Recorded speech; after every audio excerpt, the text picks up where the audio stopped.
dalam bab yang baru, berbaik-baik pada raja atau penguasa.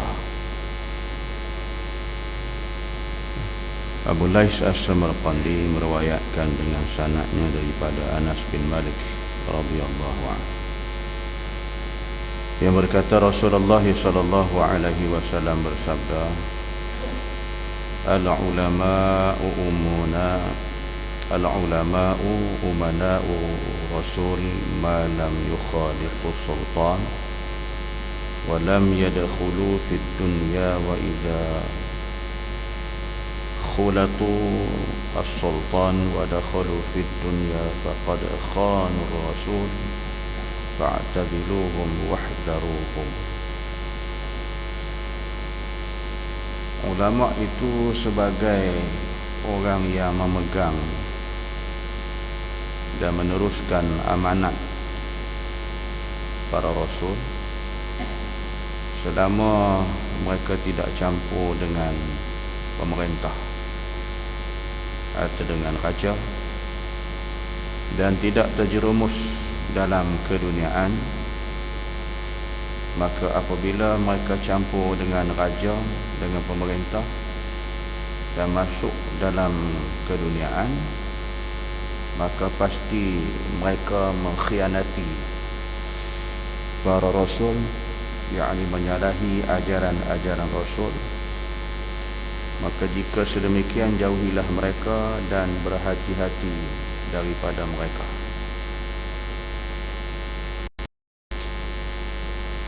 Jadi kita bicarakan bab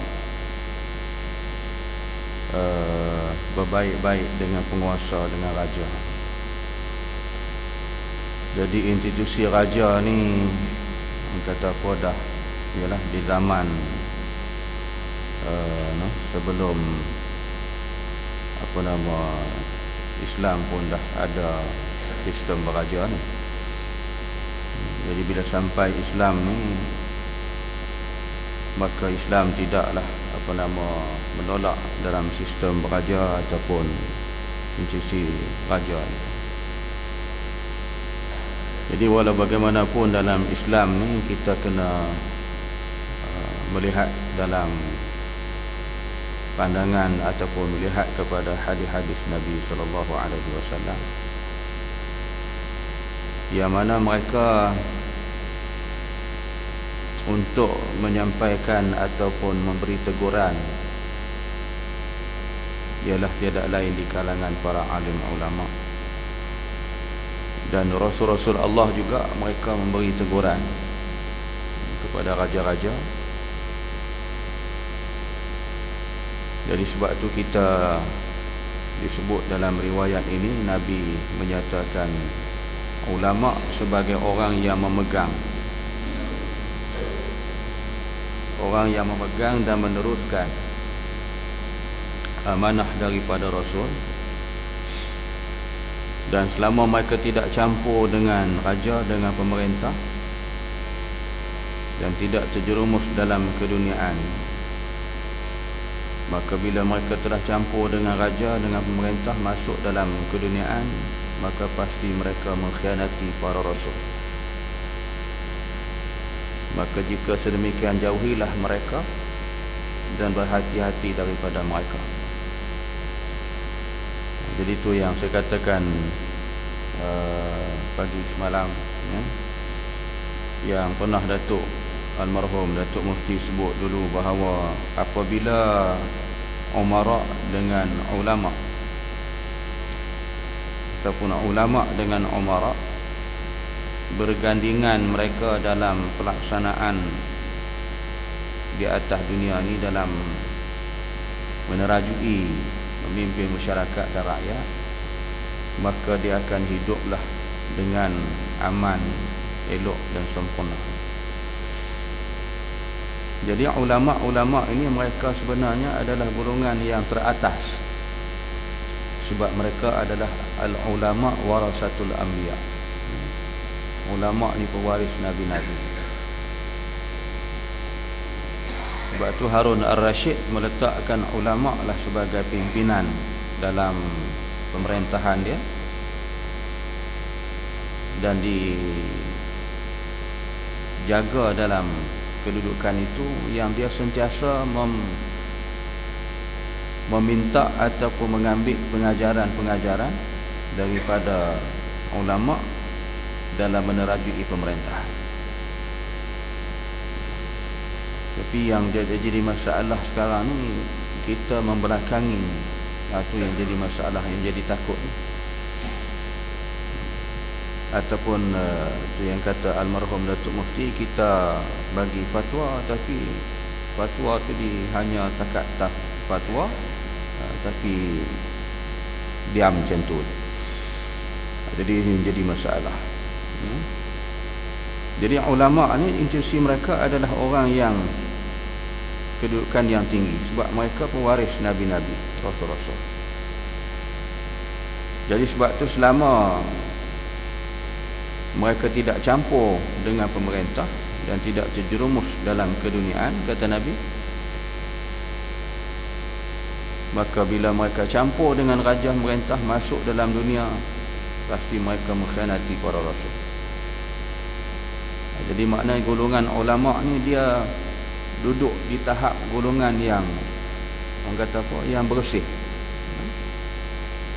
Jadi mereka kena ikut pada hukum-hukum dan perintah yang telah diberikan oleh rasul-rasul. Jadi kita Nabi Muhammad SAW. Jadi berjalan macam. Jadi dia tak boleh terpaut dan tak boleh terpengaruh dengan keduniaan ini. Jadi bila ulama' dah pergi terjun sama, tertarik dengan dunia, ikut pokok dunia, lingkup habis. Jadi rosak. Jadi maknanya ulama' dia duduk sebagai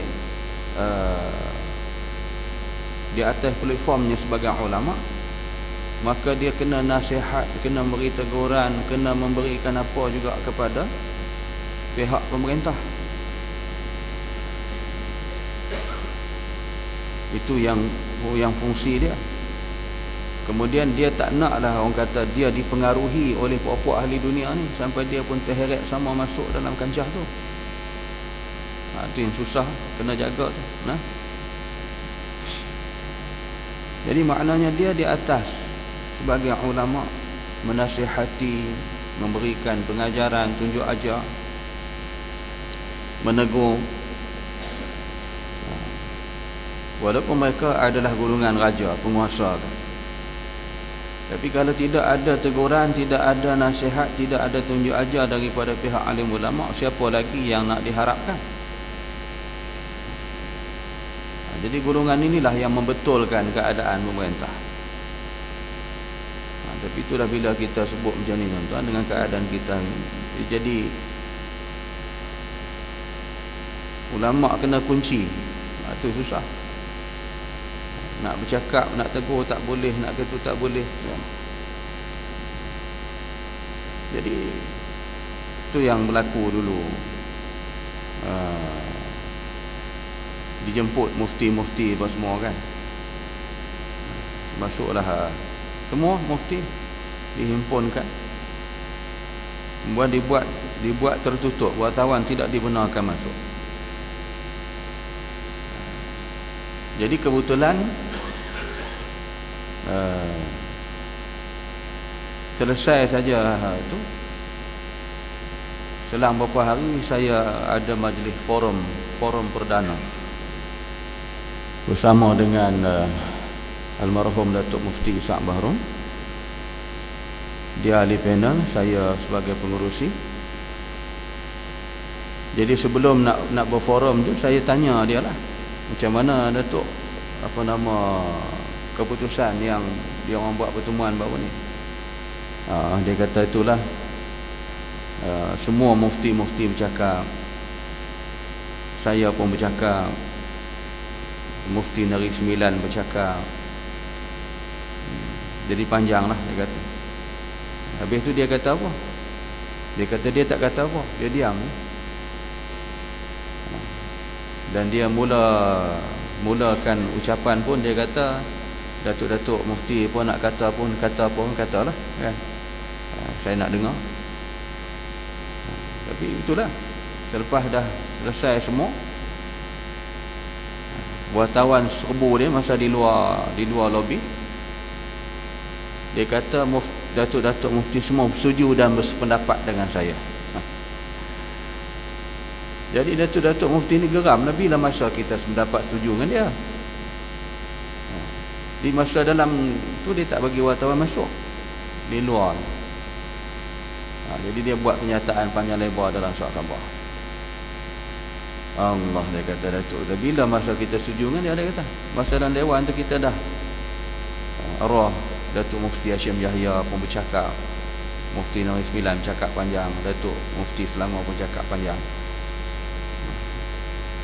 Jadi tegurlah dasar pemerintahan yang berlaku begitu gini, tentang dia memperlekeh-lekehkan hukum Allah Ta'ala, tentang dia kata bila kita buat hukum Tuhan nak sana duduk kerat tangan nanti puas kita makan sup tangan. Datuk Mufti sebut semua benda-benda tu. Dia diam apa tak kata, dia kata. Tapi bila dia keluar daripada dewan, wartawan serbu dia kata mufti Datuk semua setuju sependapat dengan saya. Allah, dia kata. Ni pembohongan yang berlaku. Jadi itu susah dah. Nah. Jadi itulah kata Datuk Mufti, kata almarhum kata, lawan tetap lawan. Kan? Kebenaran tetap kebenaran. Jadi itulah yang susah. Jadi kita peranan ulama tadi ni, dia duduk di atas untuk menasihati. Sebab kita rakyat nak nasihat pemerintah, tak sampai ke mana kot. Jadi kita ni letak golongan. Sebab tu ulama mereka ni adalah pewaris Nabi-Nabi. Jadi sebagai amanah, pemegang amanah yang meneruskan tugas para rasul, para nabi. Jadi mereka tetap berada di atas golongan itu. Dia tidak tertarik dan tidak orang kata bersama pergi nak campur urusan, boleh terikut dengan golongan-golongan itu. Itu baru jadi sempurna elok. Tapi kalau dia pergi campur sama, dia pergi terjun sama, duduk dalam tu, Allah. Nabi kata, faqad khanur rasul fa'taziluhum wahdharuhum. Maka berlakulah pengkhianatan kepada rasul, yakni menyalahi ajaran-ajaran rasul. Maka jika sedemikian, Nabi kata wahdharuhum, jauhlah mereka dan berhati-hati dengan mereka. Jadi kita tak boleh duduk berkecimpung dalam tu. Jadi rekod, orang kata rekod institusi ulama tadi bersih, yang mereka sebagai amanah daripada Rasul-Rasul Allah. Jadi jika boleh dia duduk dalam konteks yang macam tu, dia boleh jaga macam tu, maka insya-Allah selamat. Tapi kalau tak boleh macam tu, dia pergi terjun sama, Allah bingkuk habis. Jadi kita ahli dunia sama lah. Jadi gitu nah. Itu Nabi pesan supaya kita berhati-hati, jangan kita mencampuri, jangan kita, orang kata Nabi kata jauhilah dia. Jadi kita kena beringatlah, terutama di kalangan para alim ulama kita. Kemudian kata Abu Lais meriwayatkan pula dengan sanadnya daripada Ubaid bin Umair radhiyallahu anhu. Nabi bersabda, dia kata, ma izdada rajulun minas sultan qurban illa izdada minallahu bu'da wala kasurat itba'ahu illa kasurat syayatinuhu wala kasurat maluhu illa ishtadda hisabuh. Tiada seorang yang bertambah dekat pada raja melainkan bertambah jauh dari Allah, dan tiada seorang bertambah banyak pengikutnya melainkan banyak pula syaitan, dan tidak bertambah banyak harta melainkan berat hisab perhitungan kita, yakni mungkin menjilat kepala penguasa, berarti bertambah jauh dari tuntutan ajaran yang diridai Allah. Ni berat tuan. Nabi kata tiada yang bertambah dekat pada raja tu melainkan bertambah jauh daripada Allah. Maknanya Bila ulama ni dia sudah mencampuri urusan, pergi duk bercampur gaul sekali dengan penguasa, boleh duk sekongkol dengan mereka dalam pekerja apa semua tadi. Dia tak duduk di atas dasar ulama untuk menasihati, untuk menegur, untuk beri tunjuk ajar pengajaran. Dah lari yang tu dah, dia pergi dalam bidang dunia. Dia berkecimpung kan. Duk berambat. Yalah ahli dunia, cerita di dunia maklum tak, sibuk dengan berniaga, dia sibuk dengan ni. Jadi ulama pergi terjun sama duk dalam tu kan. Dia pun berniaga kelang kabut dengan urusan duk sibuk dengan tu. Jadi hal-hal yang dituntut dalam keagamaan tadi ni mereka tak buat. Jadi bertambah jauh daripada Allah.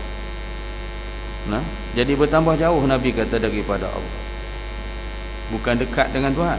Jadi dia dekat dengan penguasa. Dengan Allah jauh. Jadi bila jauh dengan Allah, sudah pastilah akan dia membawa kepada kehancuran. Hidayah tidak ada lagi dah.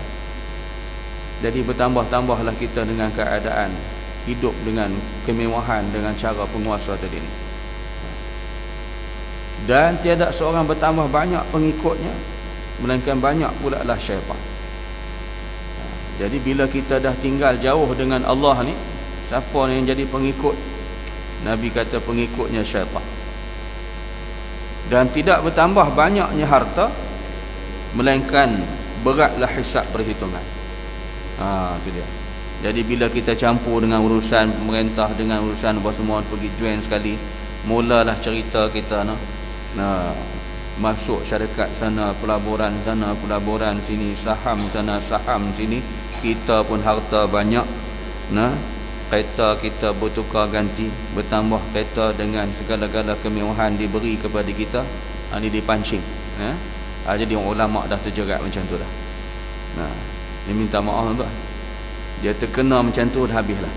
Jadi kita pun dapat dengan suasana harta banyak, diberi penguasa dengan harta banyak, duit banyak, dengan tu dengan sini. Maka ingat kata Nabi, bila macam tu sudah berlakunya, kita berat timbangan kita di hari akhirat. Berat kita dah timbangan kita di akhirat. Sebab kita dah mencampuri banyak urusan dunia. Dan yakni katanya mungkin menjilat kepala penguasa, berarti bertambah jauh daripada tuntutan ajaran dari yang diradai Allah.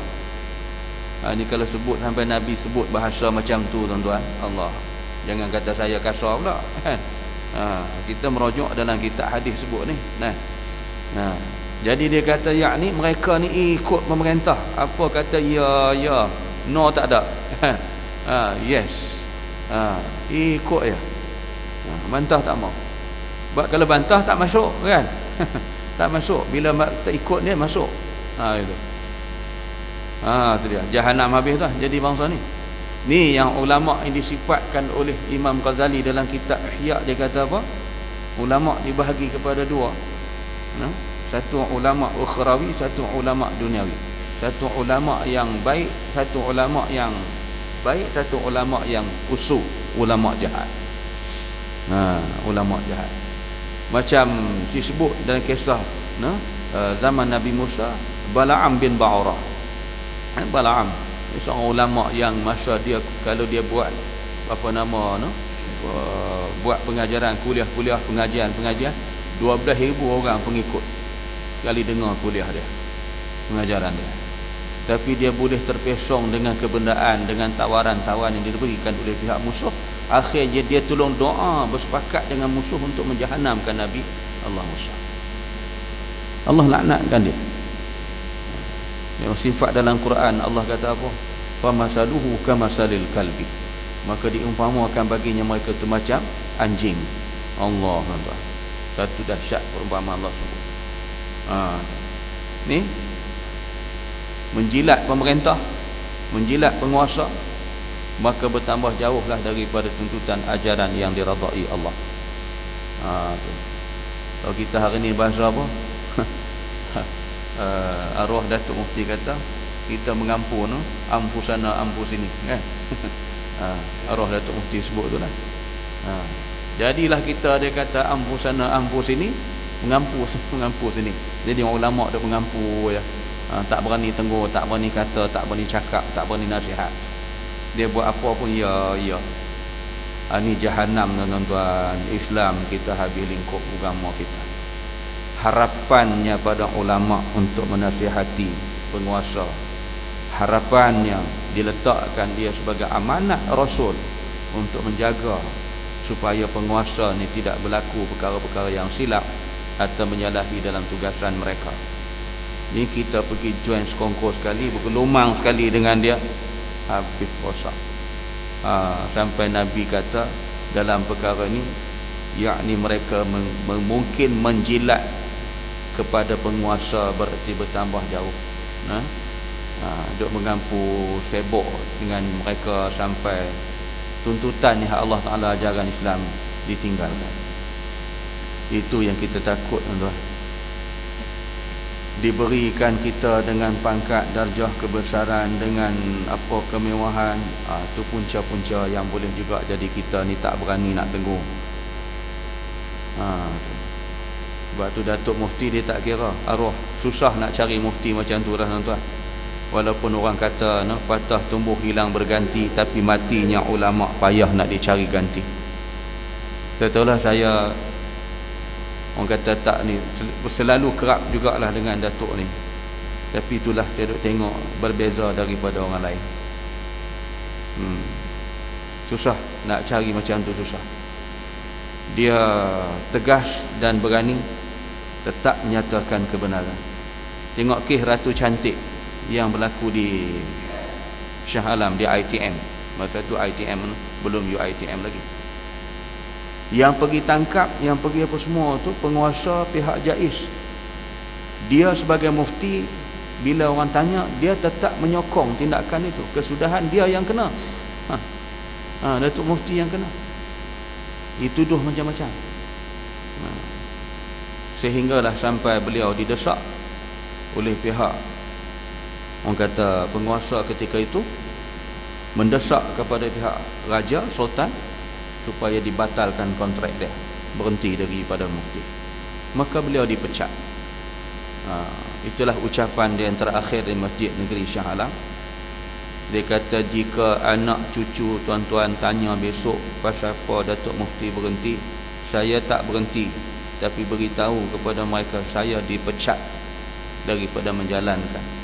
Tetap menyatakan kebenaran, lawan tetap lawan, saya tidak akan berunding. Itulah ucapan di antara disebut di Masjid Negeri Shah Alam selepas dia dipecat. Ramai orang tunggu kat Masjid Negeri. Jadi ni tuan, susah kita nak cari macam tu, susah. Jadi itulah dia tetap dalam keadaan menyatakan kebenaran. Jadi ini mudah-mudahan Allah berikan satu kebaikan dan dicucur rahmat kata roh Datuk Mufti, berada kalangan orang yang berjuang dengan kebenaran. Jadi susah, tuan-tuan. Dia jadi kalau sampai kat kita boleh menjilat, duk menjilat penguasaan. Maksud kata menjilat ni, kita duk ikut dia, mampu mengampu dah dengan apa ikut segala, maka kita jauh daripada tuntutan agama, jauh daripada ajaran yang diradai Allah. Jadi rosaklah. Jadi apalah orang kata tugasan ataupun amanah yang diberi kepada ulama sebagai amanah para rasul dah hilang. Dia itu. Wallahu a'lam. Insyaallah sambung. Subhanakallahumma wa bihamdika asyhadu an la ilaha illa anta astaghfiruka wa atubu ilaik. Bismillahirrahmanirrahim. Wal 'asri insana lafi khusr illa allazina amanu wa 'amilus solihat wa tawassaw bil haqqi wa tawassaw bis sabr. Shadaqallahu al-'azim. Assalamualaikum warahmatullahi wabarakatuh.